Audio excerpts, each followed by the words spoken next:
Okay, good afternoon. Thank you for joining us today. A warm welcome to everyone who is here.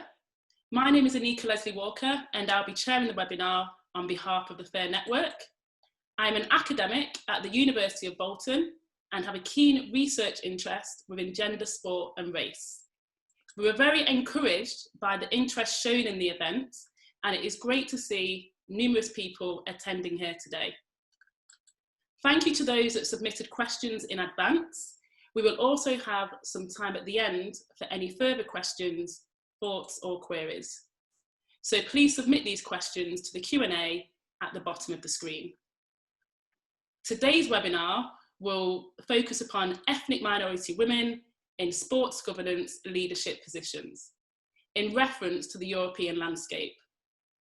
We have a very experienced panel who currently work in England, France and Italy, who will provide insights into their knowledge, skills and experiences during this webinar. Governmental equality standard policies in some European countries specifies targets for gender equality on sport boards. However, this is not appraised or enforced for ethnic representation. Bradbury et al. In 2014, on behalf of the FAIR Network, identified that in reference to senior governance positions, 95.8% of all presidents, vice presidents, and executive committee members who operate at elite level clubs, national leagues, national foundations, and UEFA are white men. And ethnic minority women accounted for just 0.1%. Since then, little research has been published to understand the progress made within this area. Due to the scarcity of research, the FAIR Network are currently formulating a governance index which will provide insight of 14 European countries and their levels of representation of ethnic minority women in leadership positions across European football. For this reason, it is important that we amplify our voices regarding this subject to improve opportunities and convey with integrity. I would now like to introduce the panel members to allow dialogue on this notable topic of ethnic minority women in leadership. So Fiona May, a retired track and field athlete who competed in the long jump. Fiona won the World Championships twice and 2 Olympic silver medals. Fiona is currently a board member of Puma, sits on the board of trustees at UEFA for the Children's Foundation, and was the chairwoman for the Committee of Fair Play and Social Responsibility. Welcome, Fiona. Thank you, Anika. Rupinder Bains. Rupinder is a solicitor and the managing director of Pinder Row and has a particular expertise in criminal and civil litigation. Rupinder was appointed to the board of directors of the English Football Association in 2017 as a joint representative of the Premier League and the English Football League.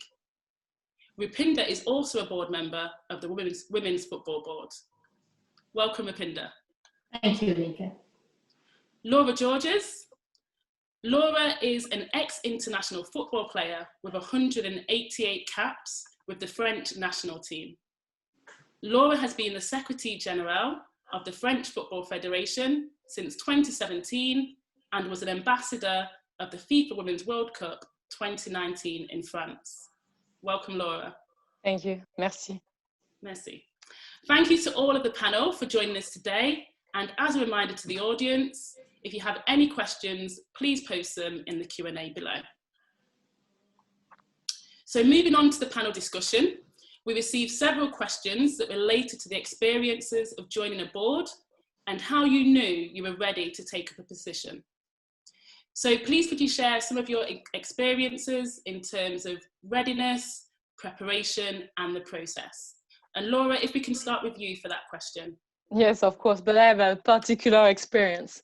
Since I've been playing football for 21 years, at the end of my career, I got an opportunity thanks to my president, Noël Le Graët, and one day he was working on his list to be for the next election of the federation.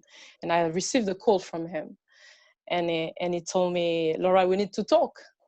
And he said, do you know why we need to talk? I said, no, maybe you want to support and to develop women's football in the West Indies, since my family is from Guadeloupe. And he said, maybe we will talk about this, but it's not all about this. And I said, okay, let's meet. So I did meet my president, and he said, I would love to have you in my board, because I know you're a woman, you have ideas, you are true, you are authentic. So would you be interested in being in the list? But at this time, I was still a player. So I was, should I do that? I'm still an athlete and I don't want to finish my career just to go in the federation. And then it's like, okay, you decide, take your time. And I took the time to reflect on that. And I was thinking, I said, okay, being in a board, do I have the quality?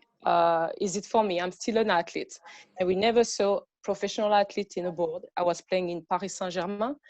So will that be ethical to be in a big club, to be in a federation board?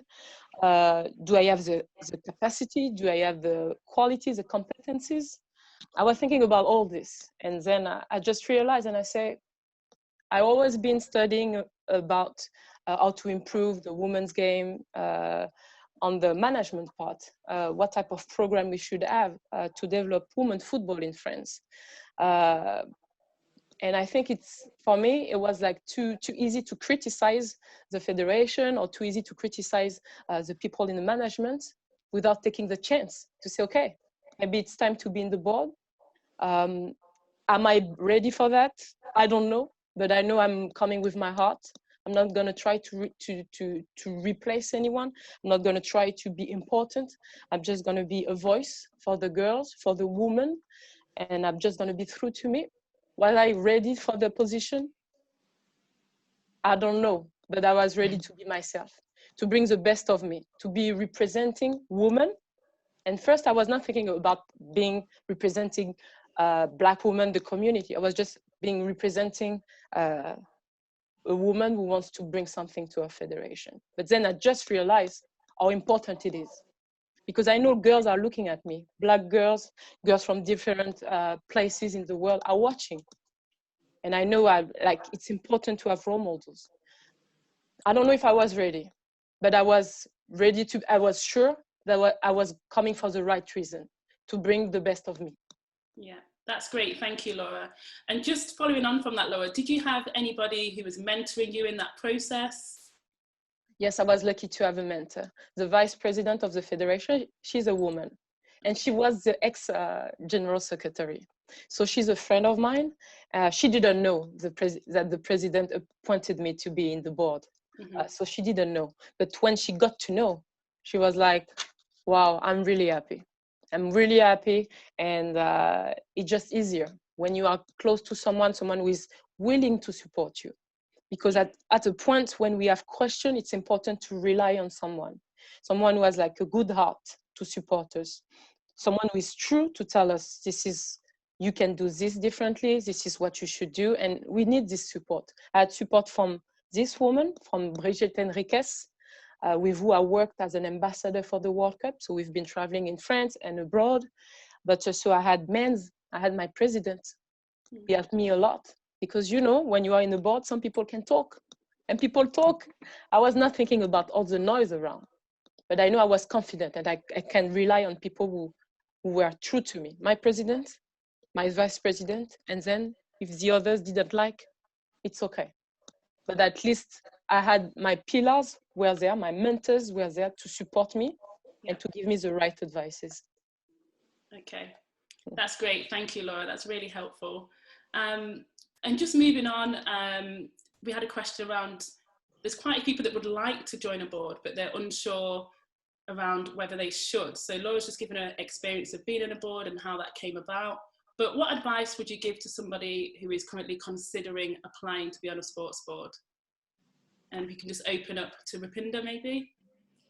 Yeah, I think if somebody really wants to join a board and they've never been on a board before, I think the biggest thing that they can do is try and arm themselves with as much relevant experience as they can, whether that's voluntary positions on the boards of various charities or working for trustee boards within schools.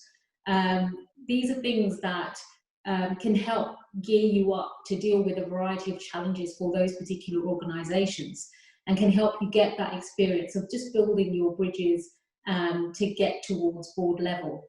Mentoring, as Laura said, that is really, really important. I think if you can get yourself hooked up with a mentor, so you can truly understand what it means to be on a board, there's no replacement for that kind of experience in teaching, first-hand knowledge. And then networking, selective networking, letting your peers know what it is that you're looking for, because you just don't know which contact of yours is going to be the one to introduce you to that opportunity.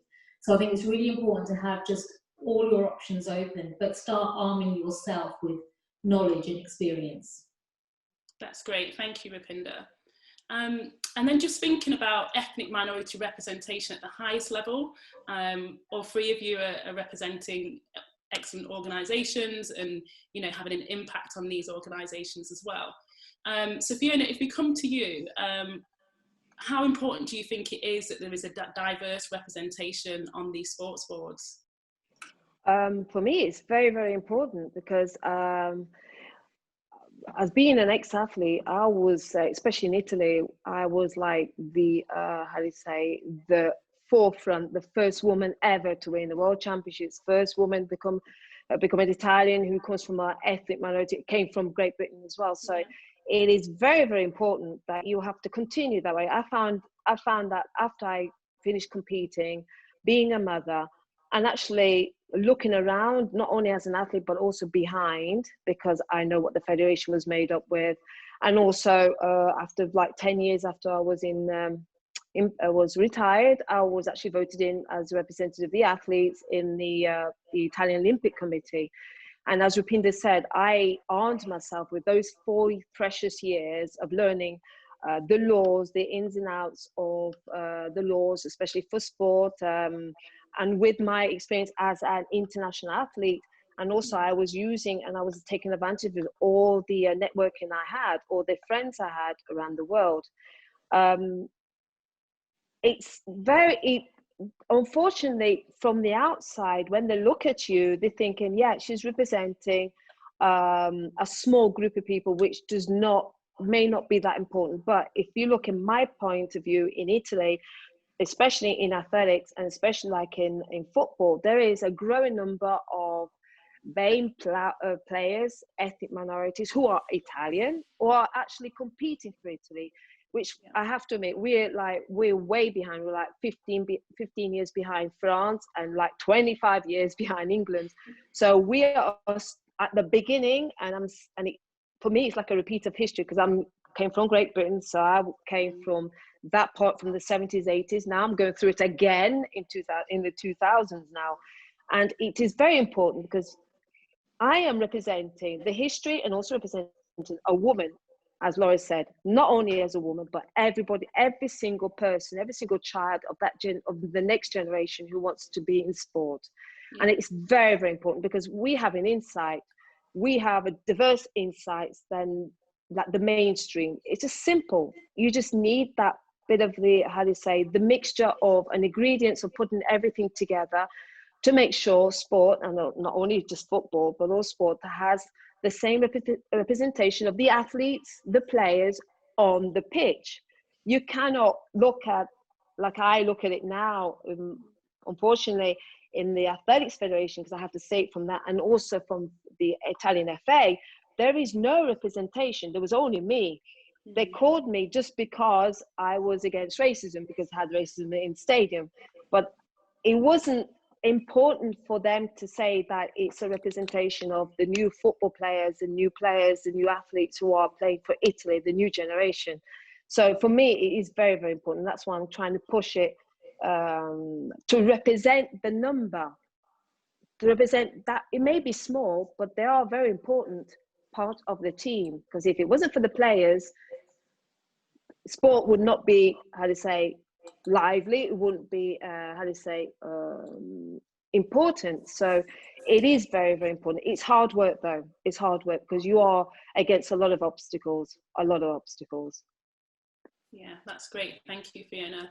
Rupinder, I don't know if you want to comment any further on that, particularly around, Fiona mentioned maybe obstacles as well. Is there anything that you can comment on further? Yeah, I don't think, I mean, I've been, from a personal perspective, been quite lucky. I haven't really faced any obstacles, but I do know that there are obstacles.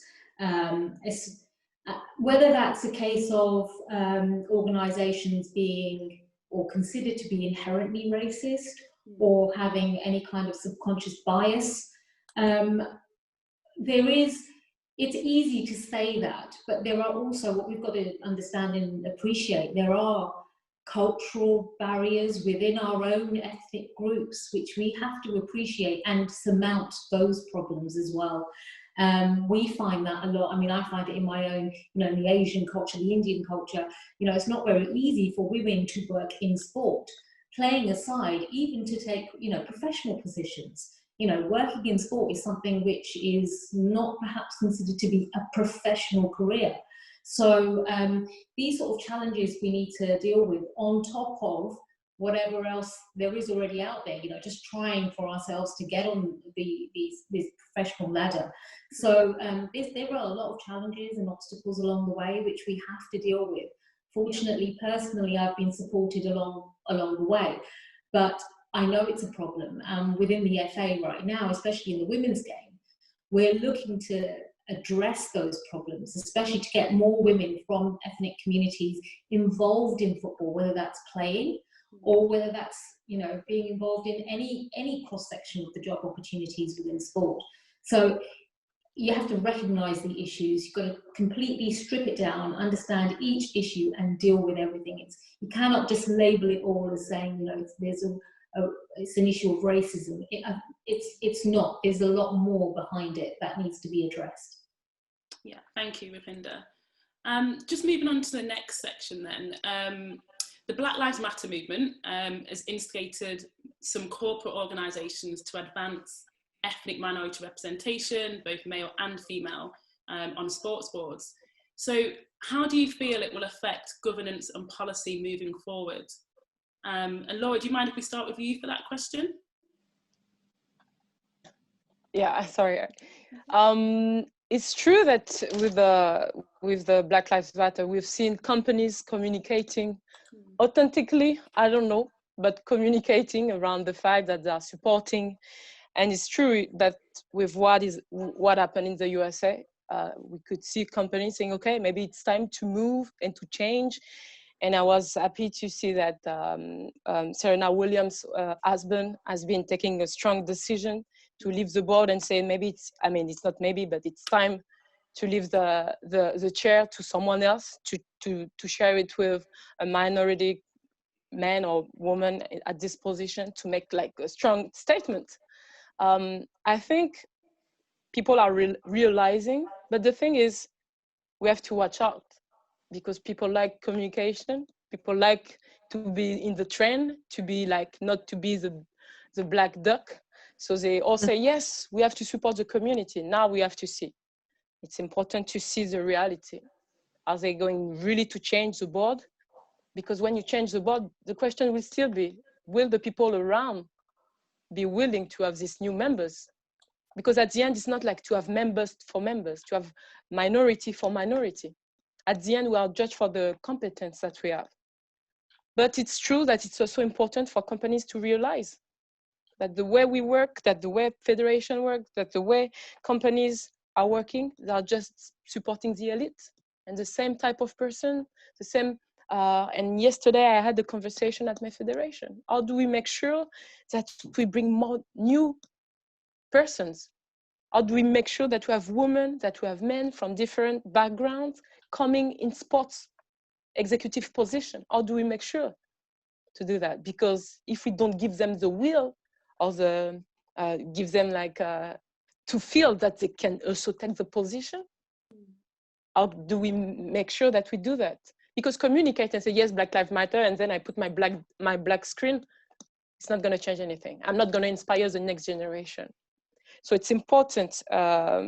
It's good to see companies are doing it, but now it's to take action, but take action on the ground and to say, okay, maybe we have to make, I don't know, first to realize as the FAR network did this survey in 2013, now it's interesting to have it in 2020, to see the evolution or not the evolution, to realize, yes, we are missing this and this. And as Fiona and Rupinder say, it's, why do we need minority? Because at the end, people will say, yes, okay, we are lacking women. But some people will say, yeah, but black or white, it's, why? We are not looking at the color. Yeah, but when you are in a population where a big part of your population is black, and you see only 0.1% of women in some position, you have to ask yourself question. Why this type of women don't go in this position? Why women don't go in position? Do we give them the opportunity? Maybe we have to change the laws. Maybe we have to change the way we think about the board, or do we want to have new people? Do we really want to have this? So yes, I hope it's not just communication and a trend. I really hope people are going to work on the fact, okay, we are doing something real and to construct, but then I think it's important to work with the education of the kids too, to give them also the will to say, okay, you can do this too. Maybe one day you can be in an executive position. So it's not just about the companies, it's also about the country and the government, which have to work with the companies. But it takes time, but it's not just the companies. They have to, I think for me, it's like the political aspect is so important too. Yeah. Thank you, Laura. Just following on from your point there, do we think that the culture of some organisations needs to be more adverse as well? Do we have any comments on that at all? Maybe Fiona, if you can come in. Yeah, I think, yes, I think it's a question of education from the top bottom and then from the bottom up. It is very complicated. Each country, as you notice, each country has their own problems. Yeah. We have to be very, very intelligent. As Rupinder said, there are so many obstacles. It could be within the community. It could be out of the community. It could be the politics of certain federations. And it's true, as Laura said, it's very good communicating and say, yeah, we're going to do this, but we have to be very, very careful. If you're going to put a woman or an ethnic minority, that person has to be well qualified. You cannot just put one in. And that is the mistake that a lot of people of the high place, they said, oh, we put somebody in. And then that person is not qualified, and that woman will not say she's not qualified, because most of the time, us women, we wing it half the time. I mean, I've been winging it since I was finished. But the thing is, you have to be careful. You have to get the right person. Like in America, they had the Rooney Rule, which is the Rooney Rule says, try to do the interviews, but only interviews of the ethnic minority. It hasn't extended to the numbers who are being employed, but that would be ideal. Just give the opportunity. And also as Laura said, it's from the beginning as well. The politics, it's like educating women. I mean, I remember when in the 80s, everybody looked at me thinking, oh God, she only just do long jump. Oh, she has no intelligence. She doesn't have to study at school. You're going to be famous. It doesn't work that way. I mean, my parents from the Jamaican background said that I had to study. I had to go to university. So you need that kind of push the education to convince a girl you can do sport and you can study as well. And that's the question of, it's like a double-edged sword in the end, because I will say I'm qualified, but sometimes you have this kind of doubt within you thinking like, are you capable of doing this? Because I'm seeing no women in front of me has ever done this. So am I doing the right thing or not? So we have to be like, how do you say, as I said before, wing it. You just have to kind of learn. But it's true, as Rupinder said, you have to have that much education, that much networking, that much knowledge, that in order to play, in order to be ready, you need to be ready. So I think it's a question of putting all the pieces together, for us, for women, and BAME, especially ethnic women, to get in. Because I have a degree, I have a master's degree now, sports governance, because I had to do that. I have the experience as being an ex-athlete. So whenever I see an athlete, whenever I see the communication from the federation to the athlete, it's normally there's a gap. And here I wanted to bring up the gap and say, look, this is how it is being an ex-athlete, and seeing it from the board's point of view. So Laura is in a situation that she will be ideal, because she knows how an athlete or player is how to react compared to the communication from the board. So and like Rupinder, she has the experience, but you need to put those all together, and that's the most important thing. But don't just put a woman or BAME into a position. It doesn't work that way, and it won't work, because it probably, it will backlash on everybody. So we need to be very, very intelligent how to approach it, how to put a woman in a certain position, then it would work. But also for the girls, for the women, you have to kind of educate them, say, you are capable of doing that as well. It may not be like that years ago, but now it's changed. Because like for me in athletics, it's 50-50, men and women, but there's no vice president, no president from the Italian Athletics Federation, or even for the World Athletics Federation. That doesn't represent me. So we need to kind of push the athletes now to push to be something for the World Athletics Federation, or from my Italian Federation upwards. My daughter competes now. Who's representing my daughter? 99% are all men. So you need to educate them. We need to show them that there is a possibility for you, because people do feel that they're being blocked. So you need to kind of push it politically, also culturally, because it depends where you are, because not everybody's the same. Like in America, we're completely different to America here in Italy, but there is. And as Rupinder said, there could be systematic problems, there could be political problems, there could be cultural problems. And we need to kind of pick those up, put it in a situation, a strategy in order for women and ethnic minorities, especially women, to go into major places and high places in the federations. That's great. And Thank you. Just jump in there. I agree completely with what Laura and Fiona have just said.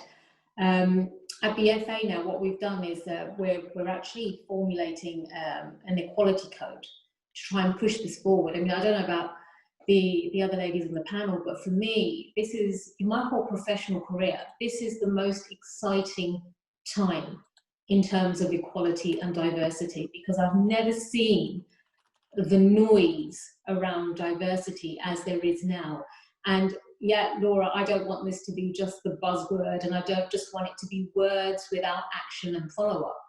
But, with Sport England and UK Sport coming forward with their codes, which are being reviewed. Previously, it was about having a certain number of women on boards.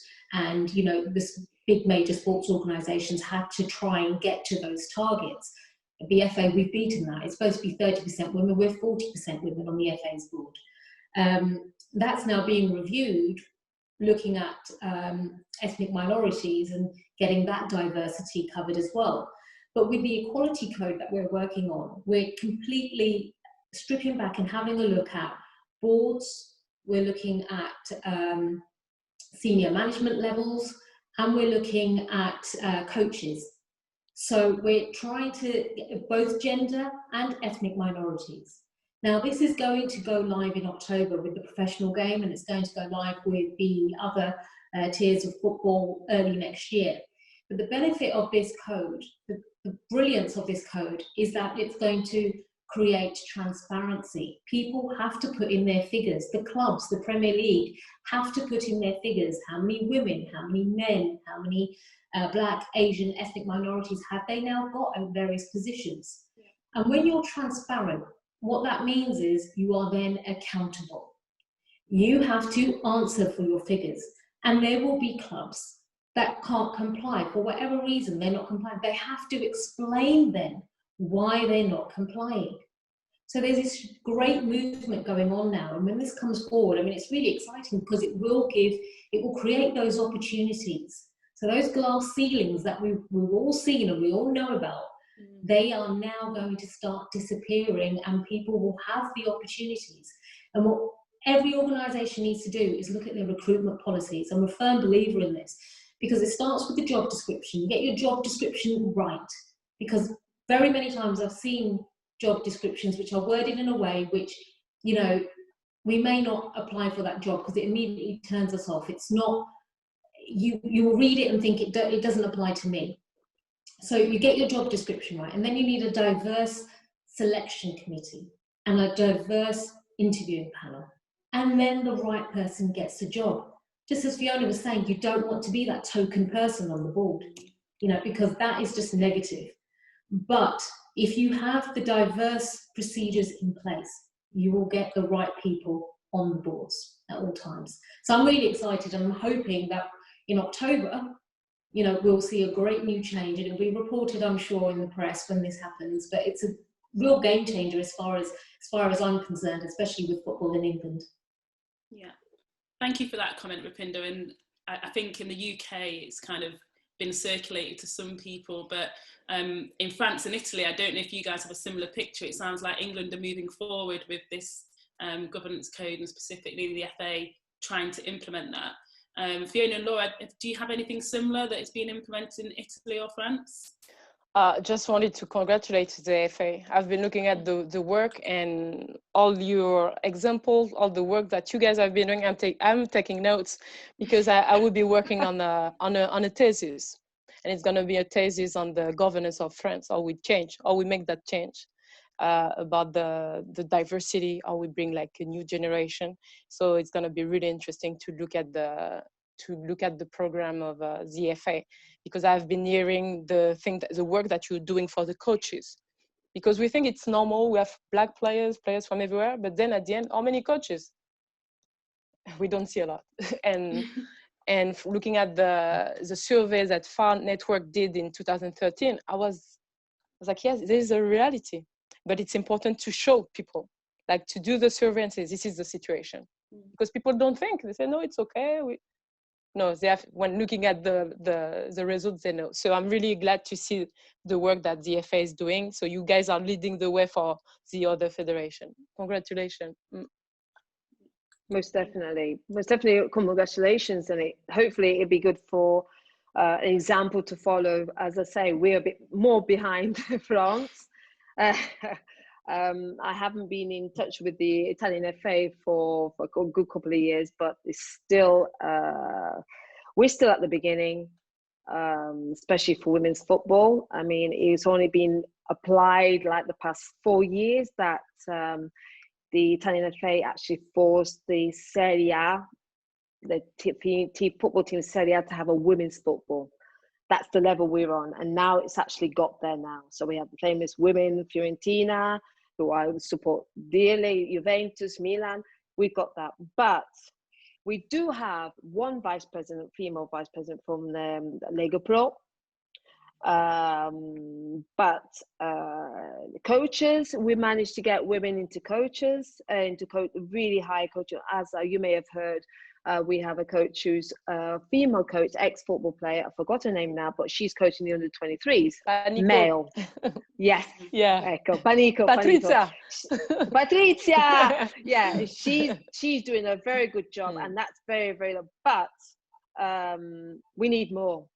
They've been trying to more women players, girl players they've been doing, but the thing that is missing now is in the federation itself, the executive, secretaries, etc. We need to have like high level people who are there. We do have well qualified. With Carolina Moraci, she's well qualified, but unfortunately she's not been invited, she's not been asked. Whether she's refused or not, I do not know, but we do have there are a lot of women, a lot of coaches who are capable of doing a very good job, but not only just in football, but also because I look in the panoramic of it in Italy, we're way behind. We're really way behind, but it's good to keep an eye on what's going on in other parts of the world. Even in Nordic countries, they're way ahead as well. I mean, it's good. but it will slowly trickle through. I think we just have to have a lot of patience, especially over here, because things are pretty slow, and you know, you have to find out if the federation, the FA, is committed, because that is another word for us, especially over here, is the commitment for the change. Are they really committed to do the change? Is it just be token 1, 2, and we're happy, or are you really want to go one step forward like the rest of the other FAs? Sorry. I like looking at the fact that we need to have more women as in coaches position and everything. We didn't tackle the minority situation, but we did work on the having more women in a different position. So we create this group called the Club of the 100. So we are like, during the year, we have like having like session for women to have like a board position. So we support them in like how to talk, how to manage projects. So we've been doing it for 4 years now. And now we see more and more women in strategic position in the leagues and the district. So we have this program, but we didn't tackle the minority situation, but at least the women, to have more women in different boards. Great, thank you. Just moving on, we'll shortly go into questions because we have quite a few questions that are coming in. So thank you to everybody who has posted those. You three you're in very prominent positions. So just wanted to ask, thinking about the change that we've just spoken about and having equality across the boards, how would you ensure that the rest of the leadership structure are supportive and encouraging of increasing diversity across these sport boards? There's been numerous people who have the expertise, however, have not been provided the space around the table. So how can you potentially support that process? Fiona, should we come back to you for that one to begin with? The most difficult question of the lot.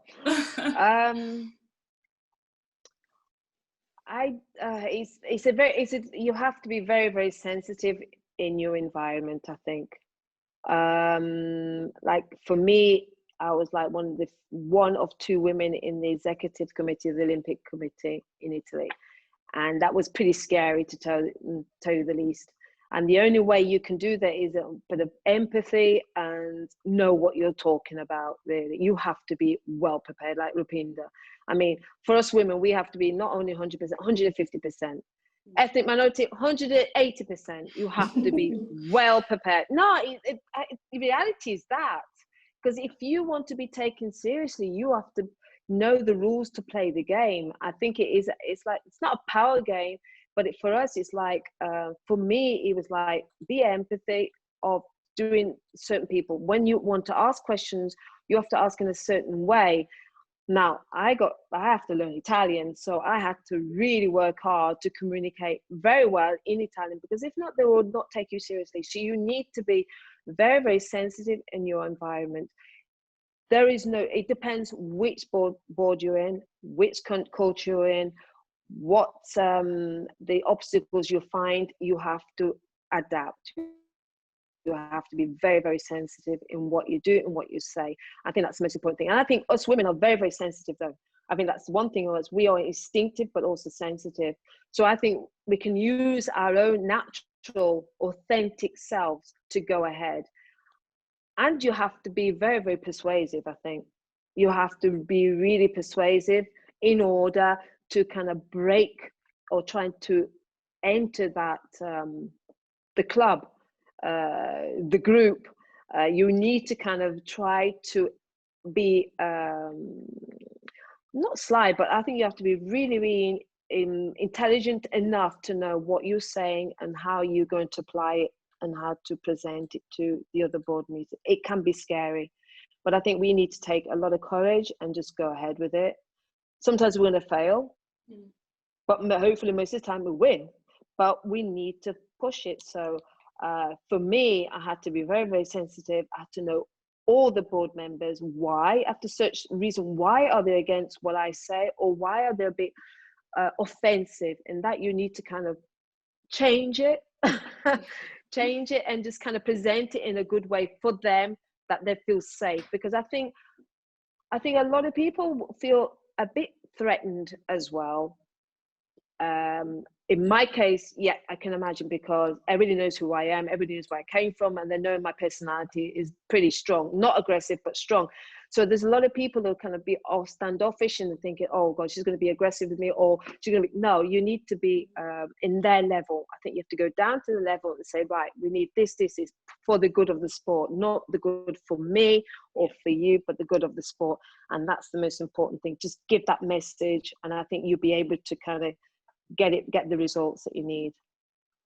But I think there's going to be change, Anika, like you were saying, from the top levels, and how can you get that change brought about.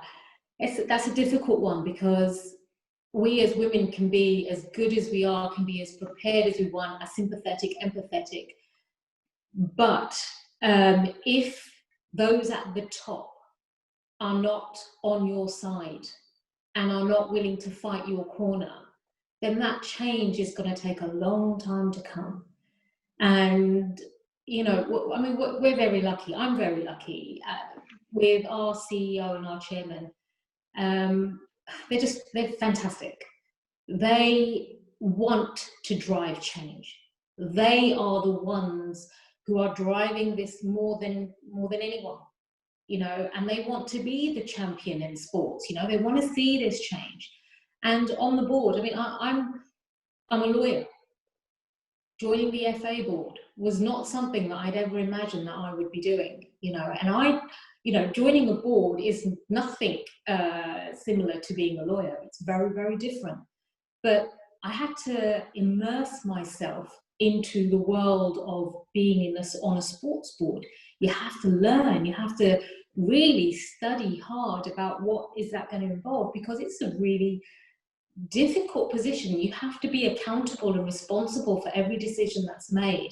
And when you think about the kind of decisions that are being made at that level, it impacts the players, it impacts all the stakeholders, it impacts all the sporting partners, everybody. So, you know, your decision really carries a lot of weight. So it's really, really important to understand the nature of the organisation that you're going into. And if the other board members are such that welcome the change, welcome your opinions and your thought processes, it makes the journey so much easier. Now, there's 10 of us on our board, and all of us have a great relationship. We are welcomed to put our opinions across.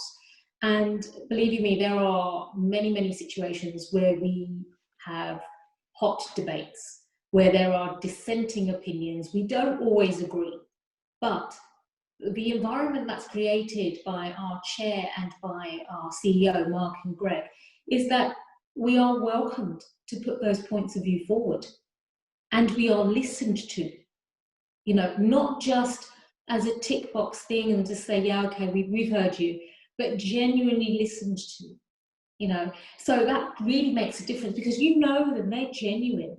They want to see the change, and they're doing everything they can. So I think, you know, hopefully it will be a snowball effect. You know, it will take one organisation and then another, and the change is coming. Someone's got to start it. And once that first level change comes, then it will happen. So, you know, it is not easy to enforce that change. And having perhaps term limits, we have term limits on our position as directors, you know, having term limits, because that will force the churn, you know, the change in who's on that board. Otherwise, it just becomes stale. Thank you, Rupinder. That's really helpful. So we are getting on with time, so I'm going to move on to some of the questions. We've got, just to say, we've got people from Italy, from India, from America, all over. So great to have such a global audience. I'm actually going to start in the UK. So we've got Jackie Francis from Birmingham. Jackie stated, I spend my career appointing people to boards. How do you avoid being pigeonholed?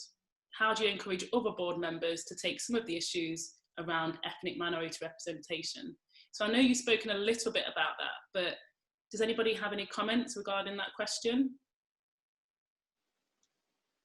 I will give you my example from yesterday. Since we were talking, we had to think about chef of delegation. So it's like people representing the federation to international games.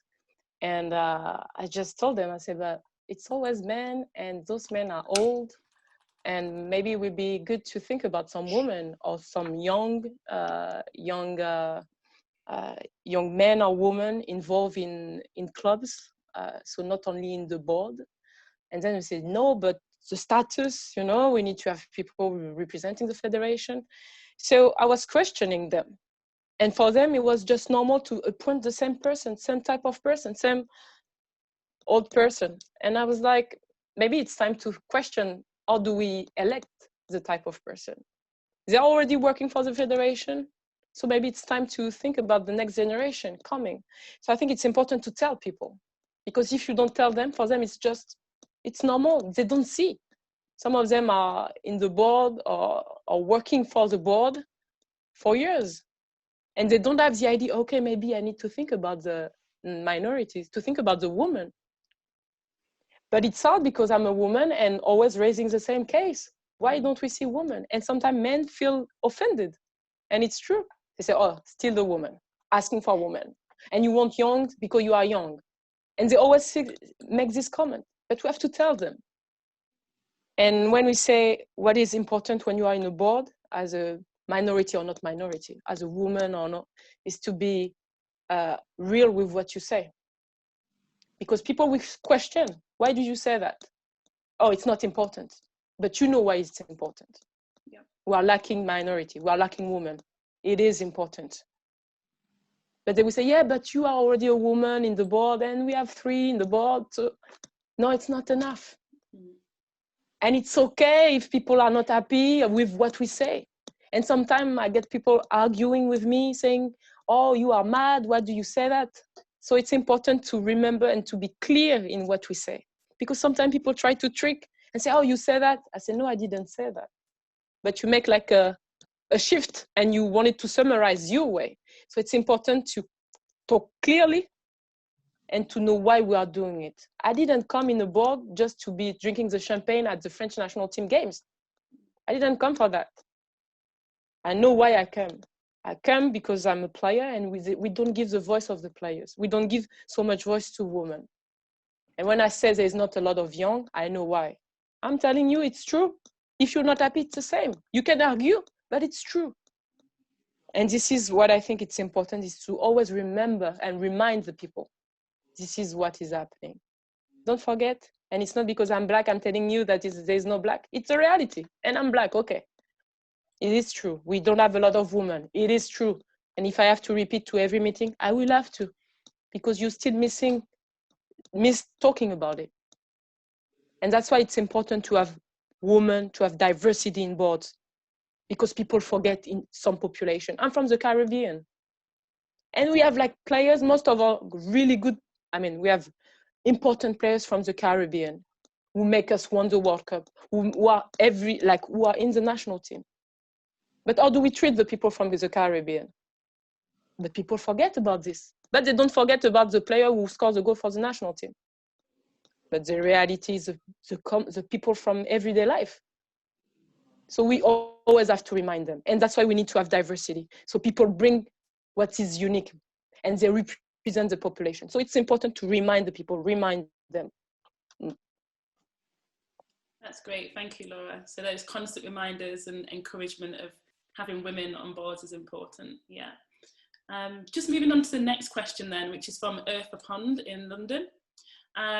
So what 3 things would you suggest are essential for a board member's toolkit? So, Rupinder, can we start with you for that question? For a board member's toolkit, I think, as I said earlier, is the knowledge. So if you know the particular area or the particular sport, if we're talking about sports in this instance only, know about it inside and out. You're obviously going to be a fan of that particular sport if that's the board that you're looking to join, but trying to get to know about what's going on right now. What are those issues that are so important now in that sport? How is it being dealt with? How has it been dealt with in the past? What's your thoughts and opinions on it? So just the educational aspect, in my mind, would be one of the most important things that you need in your toolkit. Don't know if the other ladies want to jump in with 2 and 3. Well, I'm very I'm very lucky that I had the experience of being an athlete and not only competing in Italy, but also competing for Great Britain before, and then also in world levels. So I actually have that already in my suitcase. So for me, in my part, I had to go for the education side of it. So based on my economics degree that I did in England before I moved over to Italy, I managed to get a master's. And also in my situation living here in Italy, I had to kind of know the laws, the Italian laws, the language, how to communicate. I mean, that was one of my biggest tool was actually communicate in Italian, because it's not easy and it's a second language. So, and I think in my case, it depends where you are. If you are moved to country, or like I did, it's better to know the culture inside and out, the history as well of that sport. So that sport of that country, Italy, I know the history. That sport, when I was competing for Great Britain, I know the history, and I think that helps you as well. As I say, I'm sure that with Laura, we both were we both were players, or athletes, so we have that little bit extra. But I think for me, it had to be the educational side of it. That's my toolkit. And networking.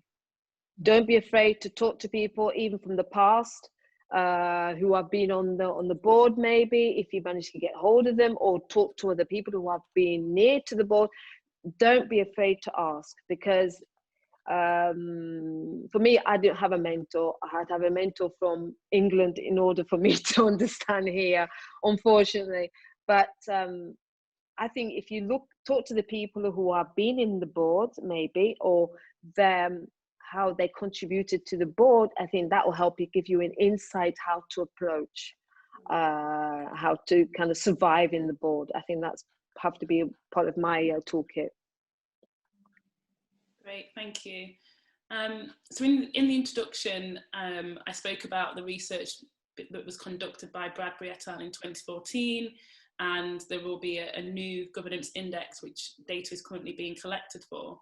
We have a question from Gabrielle Solomon, who asks, how does research impact promoting and discussing diversity, and how can researchers make sure they are impactful, useful with those who work in practice? So obviously we're aware of the data, and it's great that there's representation on different sports boards from yourself, but do you think that the new research could contribute to affecting change in the organisations? And if we can start with Fiona, if we come back to you for that question. Most definitely, because then we are more armed with the way to organise a strategy. Yeah, obviously. 2014, we're talking about, 6 years. A lot has happened in the last 6 years, no doubt, especially now what's happened the past 3-4 months. So that's going to have a huge impact. And also, I think, you need to look at it, because I think it's not only just sport, but also the global impact, that's especially what's happened now, and also the economic side of it as well, because I think the economic side of it now is going to hit the world of sport pretty heavy. So so you need to know, you have to be armed with a lot of the facts in order to to strategize more better probably in the sports industry, and especially in the sports federation. Great, thank you, Fiona. Does anybody want to contribute further to that question? Yeah, I think with all research is essential. Gathering these statistics is essential. It's only from that will we know where we are and where we need to move on to, and whether any progress has been made from all the previous research that's been done.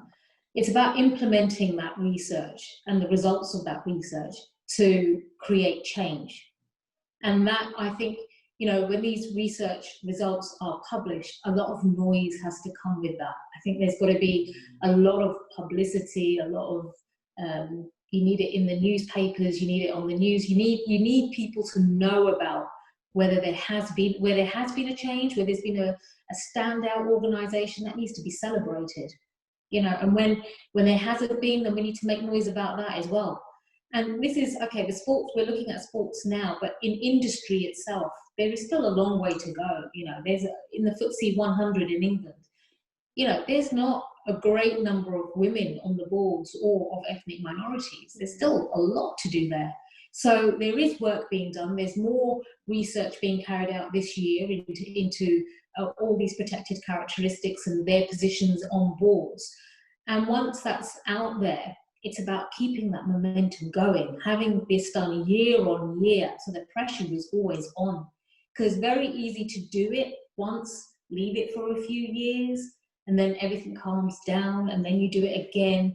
It needs to be year on year, keeping that pressure on, and almost, and it may sound bad, but almost embarrassing an organisation or a company into affecting change. Because, okay, fine, you know, it may be that the first person they appoint, as long as they appoint them in the right way, might be because they feel compelled that they have to do it. But once you've got that first person there, and if it's that right person on that board, they will show their worth. And that's all it takes, is the door to open once, and then it starts flowing from there. Yeah, that's great. Thank you, Rupinder. So just going to move on to the next question, which is from Jean Senadine, who I know does some work in Africa and the UK. So Jean's mentioned, how do you balance between speaking up and standing up for the right thing, whilst also maintaining the relations of people at the Federation when holding top positions? So Laura, I think this question might be kind of rolled around you. So how do you find that balance, particularly between speaking up and standing up for the right thing? How do I find the balance? Yeah. Or do I don't stay shy? Or when I try to understand the question. Yeah, I think it's, you know, you've gone from player and now, you know, you're in a position of authority where you're making key decisions. So how do you stand up for the rights that you feel are correct and manage that in the correct way? As I said, as I heard what Fiona and Rupinder were saying, it's important to know the subject, to know the culture of the federation or the topic that we have to talk.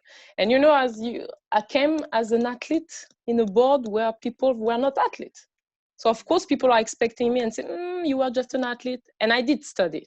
I got like a master degree, Master 2 in communication and marketing. So I was a student. I even study abroad. So I had like this study background, but people are still testing you. I'm an athlete, so they see me as an athlete. So we also have to prove. So being a woman, being an athlete, being black, I didn't look at if I was black. I was just, okay, I'm a woman with men, an ex-athlete. So I was like, I come for the right reason. If I understand the subject and I have something to say, I'm saying it.